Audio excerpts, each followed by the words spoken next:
Today we will discuss about nomenclature of optical isomers. In order to know about the nomenclature, first we should know about conditions for optical isomerism. In order to exhibit optical isomerism, the compound should be asymmetric in nature. That means it should contain at least one chiral carbon. And the compound should not superimpose on its mirror image. But there are some exceptions. Even though if the compound is having asymmetric nature, it doesn't always show optical isomerism. For example, meso compounds. The example is mesotartaric acid, where we can see a plane of symmetry, by which it is not producing optical isomers. And there is another exception, that is being symmetric, some compounds show optical isomerism. That means there is no presence of any chiral carbon in that particular structure. Example, biphenyls. Coming to the nomenclature of optical isomers, there are two types of systems which will give the naming for the optical isomers. First one, DL system.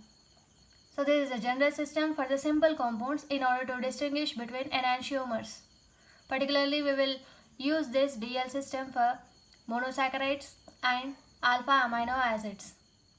Next one, RS system, where we will give the naming for the compound based on 3D arrangement of groups around chiral carbon atom. DL system, where the molecules are drawn based on Fischer projection. The orientation of hydroxyl group around the carbon atom adjacent to terminal primary alcohol. For example, if you are taking the carbon 5 in glucose, if the fifth position containing carbon is having hydroxyl group on right side, then we will give the name as dextrorotatory or D. If the hydroxyl group is present on left side, then we will give the name as levorotatory or L. Sequence rules for DL system. Rule 1. Draw molecule based on Fischer projection. For example, if you are taking an aldose, aldehyde must be on top. For ketones, ketone must be on top. So this is a Fischer projection where we can see the in-between carbons as dots. Aldehyde at first position, ketone on the top. Coming to rule 2.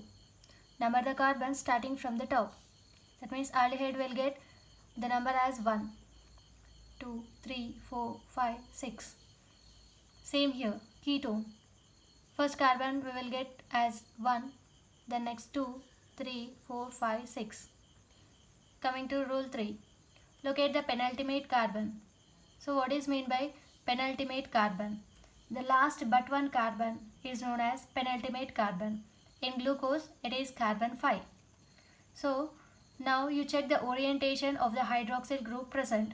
If the hydroxyl group is on right side, then you give the name as dextrorotatory, D-glucose. If the hydroxyl group is present on left, then you give the name as levorotatory, L-glucose. RS system. We can also call this system as Kahn-Ingold Prelog system. The configuration included in this system is absolute configuration. The R denotes rectus, means clockwise direction, and S denotes sinister, anti-clockwise direction. Sequence rules for RS system. Rule 1. Prioritize the 4 atoms or groups of chiral carbon based on atomic weight. Consider this example. The carbon is having 4 different groups. That means this carbon is chiral carbon. So what are the 4 different groups? Iodine, chlorine, bromine and hydrogen. Based on its atomic weight, I am giving the numbering. Iodine number 1, bromine 2, chlorine 3 and hydrogen 4. Rule 2. If all 4 groups are attached are same, then consider the next atom. If the next atom is having a branch, then calculate the total branch weight. Total branch atomic weight. So there is the order. Coming to rule 3. If you are having a double bond, consider it as 2 extra carbons. If you are having C triple bond C, then consider it as 3 extra carbons. For example, this may be your branch, this may be your branch. So here you consider this single bond as 2 extra carbons. Now calculate the atomic mass. Coming to C triple bond C. Here you are having branch. So C single bond C, you are adding 3 extra carbons. Rule 4.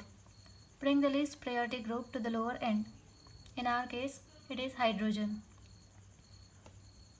Remaining iodine 1, bromine 2, chlorine 3. That means it is rotating in clockwise direction. Rule 5. If the rotation is clockwise, then you give the name as rectus R. If it is anti-clockwise, then give the name as S. So in this case, iodine 1, second one bromine, third one chlorine. So we can omit the fourth group, that means least priority group. Now the direction is rectus. Coming to next example, 1, 2, 3, 4. The direction is anti-clockwise. That's why we are giving the naming as S, sinister.